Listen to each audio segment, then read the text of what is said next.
Now, on Talk Tommy. Orang kan bilang, wah Mas Yofi enak ya, bisa buat lagu sebentar juga pasti ini pasti. Mereka salah. Proses membuat lagunya dari umur 5 tahun.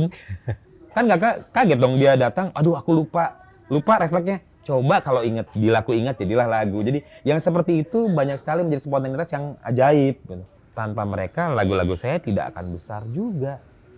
Tanpa yang menyanyikannya, tanpa Kahitna, lagu-lagu saya nggak akan dikenal. Tanpa Yovie and Nuno, mungkin tidak akan sampai. Setiap orang itu punya tekstur yang menarik. Kalau enggak, mana mungkin semua pada saat itu, 2 minggu setelah rilis, semua orang Indonesia tahu ada cinta. Yang semua. Yovie Widianto adalah seorang maestro yang telah menjadi ikon dalam industri musik di tanah air sejak era 90-an. Dikenal baik melalui band Kahitna dan Yovie and Nuno, Yovie bukanlah sekedar musikus biasa, namun juga seorang komposer dan produser musik yang telah menghasilkan banyak lagu hits dan menghiasi tangga lagu Indonesia. Yovie sempat mengadakan konser spektakuler bertajuk Billion Song Confess untuk merayakan pencapaiannya meraih lebih dari 1,5 miliar pendengar pada platform musik digital Spotify dan iTunes Indonesia. Namun di tengah perjalanan karir yang cemerlang, tetap harus menghadapi banyak tantangan, termasuk kehilangan seorang sahabat. Di episode kali ini, Yovie membuka rahasia tentang bagaimana dia bisa bertahan sebagai musisi top selama hampir 30 tahun. Cerita dirinya menghadapi kehilangan Carlos Sabaah dan masa depan industri musik di Indonesia. Hanya di Talk Tommy. Mas Yovie Widianto. Apa kabar Tom? Baik, alhamdulillah. Terima kasih banyak sudah hadir di sini bersama kami semua dari tim Badiku. Senang banget bisa akhirnya ketemu, apalagi pengen ngobrol banyak nih. Kemarin setelah Mas Yovie berhasil di konser tunggalnya bersama teman-teman ya. Iya. Yang ke-6 itu berarti kalau kita lihat ya. Ke-6 betul. Ke-6. Semuanya sold out. Alhamdulillah. Ini luar biasa loh Mas. Terutama kita bicara soal performance, khususnya musik. Bagaimana sih ekspektasi Mas Yovie dan juga apakah emang sudah membayangkan bakal seperti ini terus nih? Wah itu jauh tuh Tom, kalau aku pikirin bakal sampai sejauh ini ya, entah di industrinya, entah di panggung, karena yang aku pikir pada waktu itu cuma jadi pianis, jadi komposer, buat lagu sambil jadi dosen atau apa gitu dari waktu awal masih kuliah ya. Tapi bahwa konser-konsernya hampir selalu pasti penuh, terus begitu lalu sold out.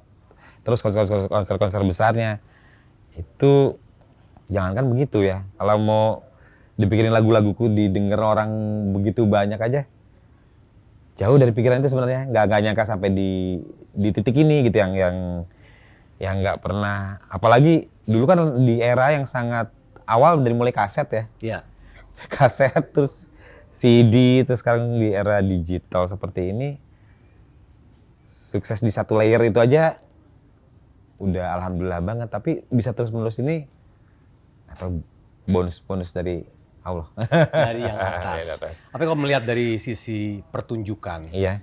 Ini kan tentu masih menjadi salah satu elemen paling penting ya untuk musisi ataupun penyanyi, meskipun dengan perkembangan industri sampai ke arah digital. Benar. Apakah Mas Yovie melihat bahwa sekarang memang era digital ini berarti performance tuh harus ditambah lagi, atau sebenarnya nggak harus kayak gitu juga gitu?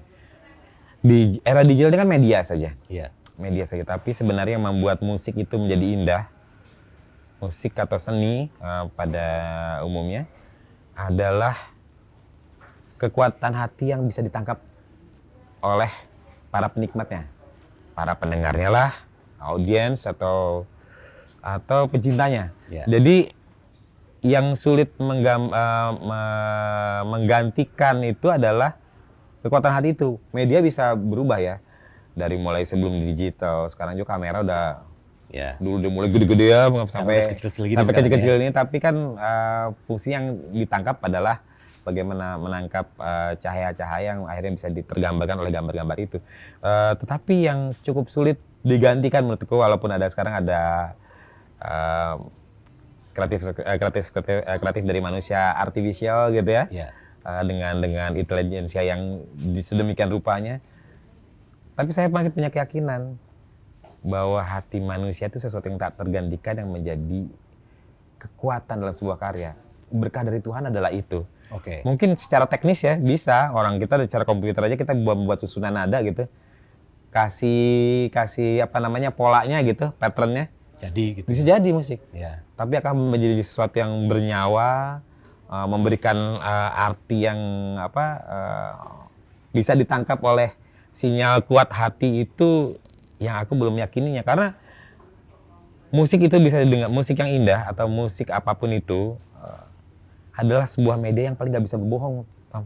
Oke. Artinya gini, kalau kita panggung atau penulisan lagu gitu, ketika kita punya niat sesuatu dalam menulis lagu, atau kita punya niat sesuatu dalam menampilkan di panggung, wah saya ini harus begini, akan ditangkap seperti itu kan cita-cita tuh, cita-cita kita. Tapi ada niat terselubung, apalagi yang bentuknya ketika direkam, itu akan impresi yang akan sampai oleh masyarakat akan cuma gini, oh iya keren, oh memukau ya. Tetapi kalau yang ditulis dan direkam itu apa yang disampaikan oleh hati kita dengan secara tidak berlebih itu menjadi kekuatan ketulusan yang nggak bisa digantikan posisinya. Jadi aku ingin main musik direkam gitu, ingin dilihat sebagai orang yang jago main piano gitu. Yang tertangkap cuma sampai pada jagonya. Apakah itu berkesan? Apakah terbawa kepada alam bawah sadar orang? Apa diulang-ulang dengar menjadi sesuatu yang menjadi menjadi jejak hati seseorang?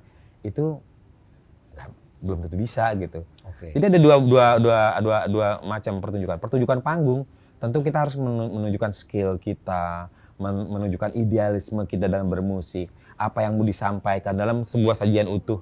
Nah ternyata tetap saja ketika menyampaikannya dengan kekuatan hati, maka masyarakat yang mau 10.000, 5.000, 20.000 atau berapa ribu, itu seperti kita bertemu dengan 2 orang, 3 orang yang bisa berbicara langsung seperti ini gitu. Oke. Nah kadang-kadang orang kalau aku lihat penampil itu yang cukup sulit mereka menampilkan di panggung itu ketika di konser atau di sebuah panggung itu seperti menjadi orang lain. Nah saya tidak berharap itu. Yang saya lakukan selalu saya menjadi diri saya sendiri. Saya bisa menyampaikan seperti ngobrol sama Tommy ini, tapi dalam bentuk media yang orangnya jauh lebih banyak. Tapi saya berharap setiap orang yang ada di situ merasa berkomunikasi dengan musiknya saya, dengan apa yang saya sampaikan, dengan teriakan mereka, dengan ikut bernyanyinya mereka. Jadi mereka mungkin engagement yang seperti itu, kedekatan seperti itu yang membuat konser-konsernya aku gitu selalu dipenuhi oleh cinta yang besar dari penggemarnya, pencintanya. Ya. Karena kalau dipikir-pikir, wah harga tiketnya mahal gitu. Aku bilang, kadang-kadang aku pikir, aduh kalau aku beli tiket semahal itu kayaknya mikir. Tapi ternyata teman-temanku atau pencintanya semangat datang dan mereka menjadi seperti apa ya? Seperti dalam hidupnya mereka ada melewati fase bersama nih dengan saya. Dan aku tuh keberuntungan banget dan terima kasih ya buat yang hadir dan selalu mencintai karya-karyaku. Dan itu bonus yang luar biasa sekali selain menulis lagu itu sendiri. Berarti kekuatan hati itu sebenarnya ini ya berlaku timbal balik juga ya dari Mas Yofi sebagai musisi dan ternyata dirasakan juga impact-nya dari para pendengar dan penggemar dari Mas Yofi. Benar. Jadi musik itu tadi seperti aku bilang seperti tidak bisa menyembunyikan apa yang ada di hati kita. Oke. Kalau kita menyampaikan dengan penuh ketulusan akan ditangkap dengan penuh ketulusan juga. Apabila kita punya niat sesuatu dan agak berbau misalnya arogan gitu. Saya ingin disebut penyanyi hebat, pemusik hebat, yang sampai cuma mungkin kehebatannya saja. Mungkin karena kemampuan teknis yang tinggi, seperti orang yang jago sirkus gitu ya. Loncat, berputar, ya hebat. Tapi apakah sampai pulang akan terbawa sesuatu berkesan sampai bertahun-tahun? Belum tentu tuh. Tapi kalau kekuatan hati, bahkan kita ngomong lagu Mantan Terindah yang udah berapa tahun aja, kayaknya baru kemarin kita masih nyanyi lagu Mantan Terindah dan merasakan sensasi yang sama dengan itu gitu. Dan itu yang langsung lagi ya. Langsung dan ajaib menurut aku. Dan kalau melihat dari ke-6 rangkaian konsernya Mas Yofi sendiri, apa yang membedakan yang terakhir ini dibanding sebelumnya? Apakah dari sisi pengembangan teknis, baik itu dari sisi panggung atau meningkatkan koneksi dengan apa ya, dengan audiens, atau bahkan pendekatan-pendekatan yang sifatnya entertainment gitu? Ada semuanya sih, ada yang disebutkan oleh Tommy tadi, ada semua. Jadi ada panggungnya teknis panggung, multimedianya makin canggih ya. Lalu juga dengan teknologi tersebut kita bisa membuat sesuatu yang tadinya tidak terpikirkan tiba-tiba menjadi sesuatu yang bisa terjadi di dalam panggung itu ya. Jadi yang kita nggak bisa pikiran sebelumnya aja kan, Carlos Sabat sudah tidak ada tapi bisa tampil bersama sama kita dengan konteks yang memang seperti panggung live betul-betul, dan teman-teman bernyanyi langsung juga. Jadi ketika teman-teman tiba-tiba kaget gitu ya, ada rasa haru, ekspresi yang tertangkap dari Hedi, Mario nyanyi bersama Carlo itu ya tertangkap gitu saja. Padahal Carlo-nya memang sesuatu yang sudah direkam, tapi yang lainnya kan bentuknya live. Musiknya, stringsnya, rhythm sectionnya, semuanya main live. Jadi itu yang membuat kemajuan teknologi bisa seperti menghadirkan Carlo, juga Glenn Fredly almarhum di situ, menjadi sesuatu yang sangat menyentuh dan tidak pernah terpikirkan sebelumnya.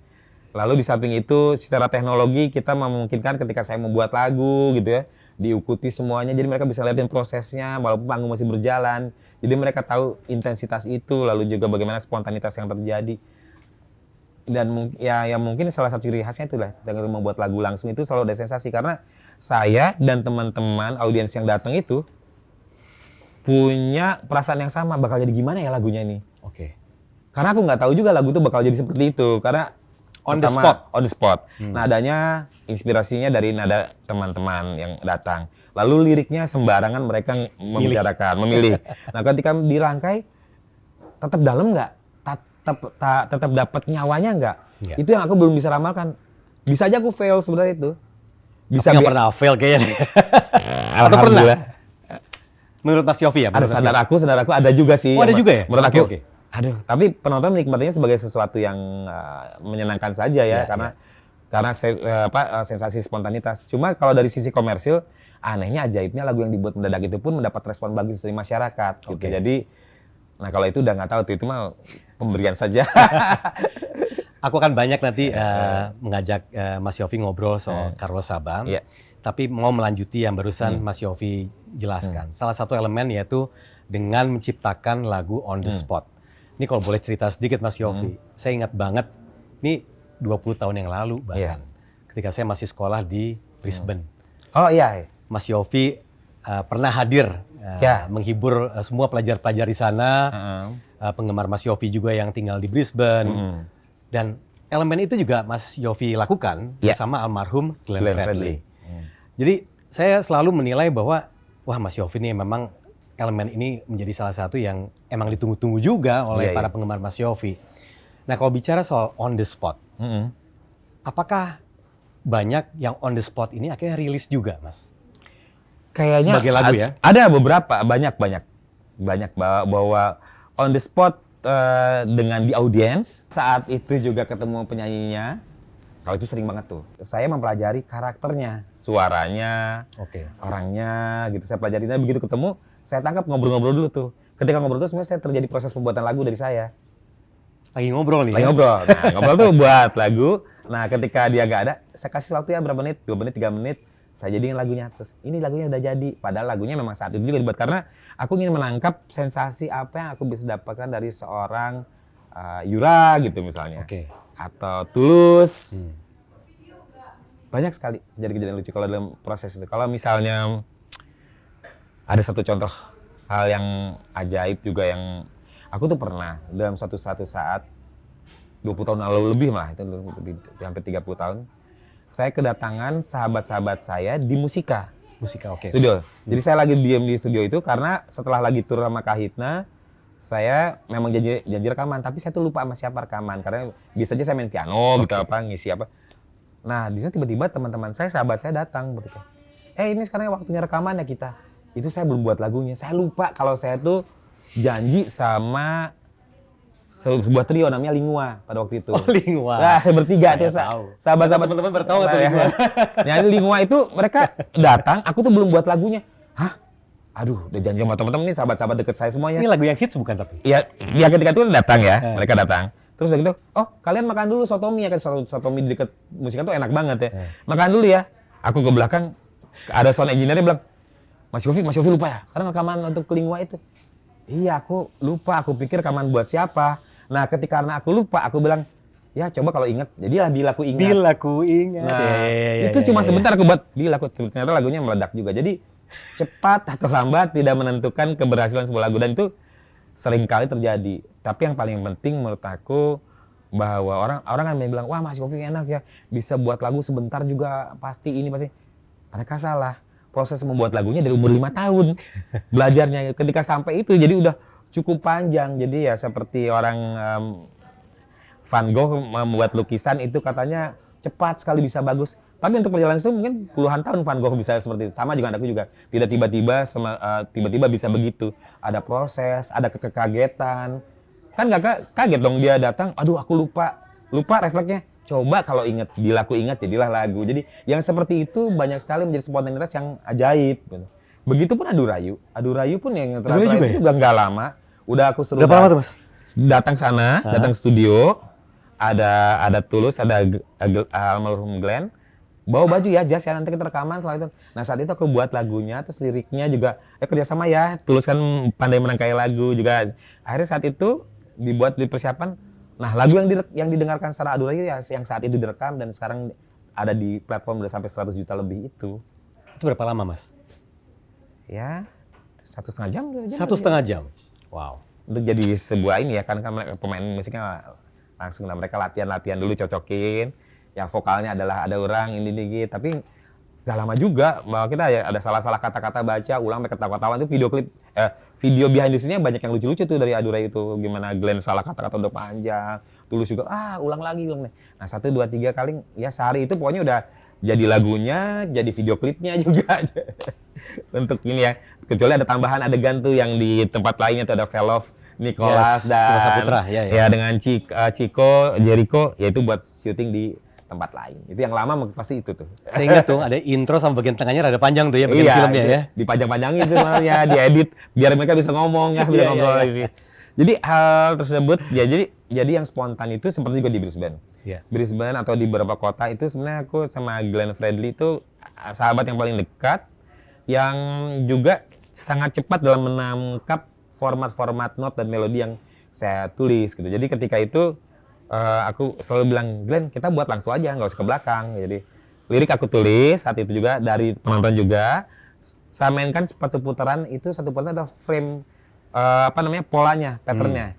Lagunya ini refrain. Tapi Glenn pandai menangkapnya. Jadi aku sekali main verse, chorus, putaran kedua Glenn udah dengan pasti aja. Kata-katanya ditulis dan lagunya juga dinyanyikan. Jadi nggak perlu ke belakang langsung jadi gitu.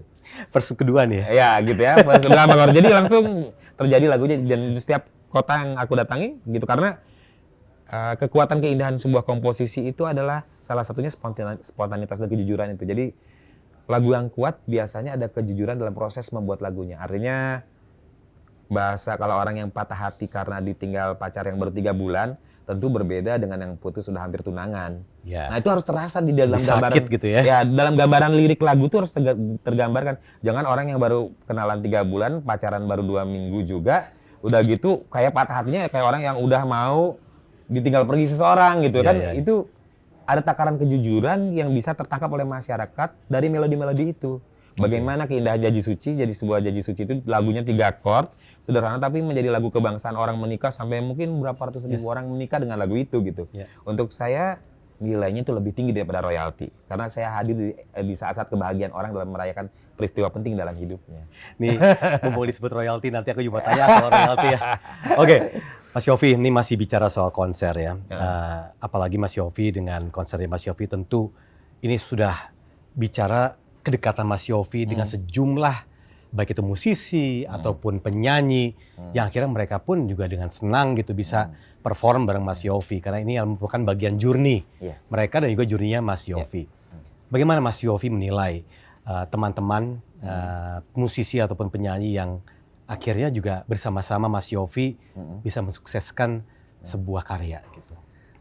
Saya tuh selalu melihat kalau tadi bilang Mas Yofi apa rahasianya bisa misalnya 35 atau 40 tahun berkarya di musik Indonesia gitu terus dan terasa lagunya itu seperti lagu yang saat ini saja gitu lagu kekinian saja karena orang bisa merasakan lagu Andai Dia Tahu Kahit yang bawakan atau Ranba yang bawakan atau juga Hi-Fi rasanya sama saja seperti lagu yang dinyanyikan sekarang bahkan saya punya video yang lucu sekali anak-anak TK nyanyi lagu-lagu Kahitna dengan caranya mereka tentu lalu juga kan bilang Kahitna itu fansnya banyak kan perempuan. Saya banyak loh dikirim video-video yang isinya ratusan orang cowok-cowok nyanyi lagu cantik di dalam satu gedung dengan keras, dengan kayak gaya-gaya yang berbeda. Tapi menurut aku satu hal yang membuat itu menjadi menarik adalah ada kolaborasi kerjasama antara saya dengan teman-teman di Kahitna sendiri.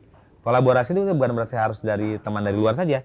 Ada kerjasama berbagi hati dalam suatu struktur melodi. Dan itu adalah komposisi keseluruhan.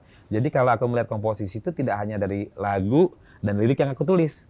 Tapi bagaimana nyawa seseorang mengisi lagu tersebut, mengisi lirik tersebut, menjadi sebuah kekuatan, sebuah komposisi. Jadi komposisi itu lengkap sebenarnya. Ada lagunya, ada musiknya, ada penyanyinya, ada yang membuat tergambarkan secara visual, itu juga komposisinya juga. Jadi kalau aku memandang seperti apa, tentu saya berterima kasih sama semuanya karena tanpa mereka lagu-lagu saya tidak akan besar juga. Tanpa yang menyanyikannya, tanpa Kahitna, lagu-lagu saya nggak akan dikenal. Tanpa Yofi and Nuno, mungkin tidak akan sampai. Tanpa Raisa, Mantan Terindah terhenti di generasinya Kahitna. Tanpa misalnya sekarang ada LTZ, ada Arsi, saya memperpanjang lagi terus legacy terus ke teman-teman, dan semua itu ada satu sudut pandang yang selalu saya pegang dalam ketika orang melihat seorang penyanyi. Orang kadang-kadang ada sebagian katanya yang melihat bahwa waduh ini kurang begini, kurang begitu. Nah, saya justru melihat dari sisi positifnya. Ini lebihnya yang mana? Oh, lucunya ini nada-nadanya kayak sedikit false di bagian tertentu gitu. Tapi justru itu punya nyawa yang luar biasa. Isinya luar biasa. Kalau misalnya kita perhatikan Astrid yang Ratu Cahaya gitu ya. Kan agak turun-turun tapi unik dan indah banget kayak Björk gitu kan. Jadi ukurannya nggak hanya semata pada akurasi pitch ya, pada kemampuan teknik vibrasi, pada menyanyi. Enggak. Bagaimana seseorang bisa memberi nyawa. Bahkan saya selalu bilang bahwa seseorang komposer itu, kan sekarang ada yang bilang, wah Yof, itu sih cuma one hit wonder. Itu jangan sembarangan. Untuk membuat satu lagu hits aja, nggak semua orang bisa. Ada banyak jutaan musisi berusaha terus, nggak jadi-jadi. Jadi yang one hit wonder juga itu luar biasa karena saat lagunya bisa didengarkan oleh ratusan juta orang atau puluhan juta orang yang menikmati, yang menggemarinya. Jadi jangan kecilkan keindahan itu. Jadi ketika pada suatu saat, mungkin ketika Tom masih kecil, pernah denger dong ada grup namanya Bening. Yang nyanyi. Orang bilang, Yof itu model-model. Suaranya ya mungkin katanya pas-pasan. Enggak juga. Setiap orang itu punya tekstur yang menarik. Kalau enggak, mana mungkin semua pada saat itu, 2 minggu setelah rilis, semua orang Indonesia tahu ada cinta. Yang semua. Coba kalau itu dinyanyikan sama orang yang begitu bagus, ada cinta. Jadi nggak tulus rasanya. Wah, gue memperindah-indah sesuatu yang takarannya, nilai keindahannya di posisi seperti ini. Indah di sudut sini, dinyanyikan dengan cara sudut sini, belum tentu sama keindahannya. Jadi seseorang itu bisa kita tangkap keindahan apapun, bisa kita capture, dan kita bagian keindahan itu pada masyarakat. Ketika kita membuatnya dengan penuh ketulusan, biasanya masyarakat menangkap dengan penuh ketulusan juga. Terlepas dari kemampuan teknis, itu bonusnya. Tapi timbre seseorang itu luar biasa dari Tuhan yang membuat saya bisa membedakan antara Raisa dan Yura dengan Andi dengan Rosa adalah timbrenya. Dan ketika punya timbre, saya tentu harus bisa membedakan antara Hedinus dengan Carlos Saba, dengan Rio Febrian, dengan Glenn Fredly, dengan Marcel, karena ada keindahan-keindahan harus saya bisa eksploitasi. Walaupun dengan nada-nada yang misalnya diatonis juga dari do re mi fa sol la si do, tapi warna itu bisa kita kembangkan dengan struktur yang kita bisa kembangkan, dengan pengetahuan yang kita tahu, dan bagaimana cita-cita kita menampilkan karya tersebut ke masyarakat. Jadi yang tampak sederhana itu tidak selalu sederhana dalam prosesnya, tetapi kekuatan hati menjadi kekuatan yang paling besar dalam sebuah karya. Dan kekuatan hati ini ditambah dengan kolaborasi dengan teman-teman musisi ataupun penyanyi membuat karya Mas Yofi juga semakin panjang gitu ya untuk bisa menggapai generasi bahkan lintas ke generasi Gen Z sekarang malah. Iya. Dan yang lucunya kalau orang bilang bahwa memang ada kekuatan hati, lalu ada warna-warna indah yang teman-teman punya. Ketika itu bersatu dengan penuh ketulusan, jadilah sebuah kekuatan yang didengarkan sekarang. Tetapi ketika kekuatan hati ini terdistorsi oleh misalnya kebetulan saya berkolaborasi dengan teman, Mas Yofi, gimana kalau saya improv di sini digini? Gimana kalau saya tunjukkan? Aku biasanya, itu kamu tunjukkan di panggung ya. Oke. Sekarang kamu cukup nyanyikan sesuai dengan lirik yang ada di sini. Takarannya seperti apa, ekspresi seperti apa. Kalau bisa, paskan dengan ini agar ekspresinya sesuai dengan orang yang biasa rasa dengar. Teknis yang sederhana yang mudah nih dalam komposisi itu ya kita ini. Ketika orang ingin menyampaikan terbang, Ya. itu nadanya ke atas. Apa? Ku ingin terbang, gitu lah. Ya. Tapi ku ingin terbang, tapi terbang jatuh tuh nggak sama. itu landing itu. Iya. Nah, hal tersebut dimungkinkan kreativitas dalam musik bisa saja dilakukan untuk antitesis atau apa. Iya. Tetapi biasanya itu mempersulit sebuah lagu untuk bisa langsung ditangkap oleh masyarakat. Oke. Jadi itu salah satu teknis komposisi ya. Nah, itu tugas saya sebagai produser atau komposer membuat ini menjadi lebih mudah ditangkap dengan cara yang natural, hatinya tertangkap dengan indah, tapi masyarakat juga bisa mendengarkan dengan nyaman. Akhirnya lagu yang rumit pun bisa terasa mudah loh. Lagu yang mudah kalau salah penanganan bisa terasa rumit. Itu proses-proses teknis produksinya tentu itu ada perlu pemahaman teknis yang dalam, walaupun sekali lagi pemusik itu tidak ada patternnya ya, dalam pengertian kalau orang di pinggir jalan tiba-tiba bisa buat main gitarnya lagunya enak, yang meledak satu meledak juga. Dipikirkan dengan luar biasa dengan penulisan orkestrasi yang begitu luar biasa. Ketika makin banyak yang kita lakukan, power ten sukarap tuh semuanya keren, pakai ini tumpuk-tumpukan, akhirnya jadi karya yang indah, karya yang hebat, megah, tapi tidak berkesan untuk banyak orang. Akhirnya jadi sangat segmented misalnya kata. Ya. Bisa begitu ya, tapi musik yang megah pun juga aku bisa buktikan ketika itu dengan kekuatan hati. Misalnya kalau misalnya sempat mendengarkan Ziva Magnolia dengan lagu Peri Cintaku. Oh, oke. Ya, yang Peri Cintaku. Itu secara teknis orkestrasinya cukup rumit. Secara melodi, penempatan vokalnya juga kalau diperhatikan detailnya tuh luar biasa. Bagaimana tabrak-tabrakan keras melodi. Tapi masyarakat bisa menyukai dan booming juga dan meledak juga. Jadi sekali lagi, rumit tidak rumit, gampang atau sulit, itu tidak menentukan komersialitas atau kenyamanan lagu itu ditangkap oleh masyarakat. Kan suka ada yang bilang begini, Tom, jangan buatlah lagu sesusah-susah lah, nggak komersil. Ya. Nggak juga. Ketika kita bisa mengkomunikasikannya, terus kita buat, aku sebenarnya kemampuan tekniknya seperti ini Mas Yof, tapi biar lagunya komersil, aku buat mudah-mudahin, buat gampang ini. Itu salah. Karena banyak ruginya. Udah kita buat mudah-mudahin, dibuat gampang, jadi cemen, laku belum tentu. Mendingan keluar apa yang di hati kamu, kemampuan kamu di situ, yang kamu tawarkan, asal jujur, jangan mengada-ada gitu. Yeah. Nah itu teknis selama ini aku lakukan. Tentu belum tentu cocok dengan teman-teman ya, karena pasti ada perbedaan ciri khas masing-masing. Cuma yang aku lakukan dan beberapa komposer di luar yang aku lakukan, rasa-rasanya sama. Kekuatan hati menjadi modal utama, tapi referensi dan pengetahuan penting agar spontanitasnya tidak terkesan itu saja. Next, on Talk Tommy. Raisa tuh menurut aku sebuah paket yang lengkap sebagai seorang penyanyi. Suara bagus, cantik, kemampuannya juga luar biasa. Jadi menjadi salah satu andalanku yang aku sayang banget. Kalau aku selalu bilang bahwa kalau Lyodra itu my next diva, karena memang dia sosok yang bakal bisa menjadi diva, walaupun tiga-tiganya juga punya potensi untuk menjadi diva. Tapi kalau Tiara Andini itu punya aura bintang yang hebat, dia akan menjadi superstar. Waktu itu aku berpikir gimana ya caranya Kak Hita bisa bertahan lebih lama di musik Indonesia, bukan cerita masa lalu gitu, bukan hanya band nostalgia atau ini. Caranya adalah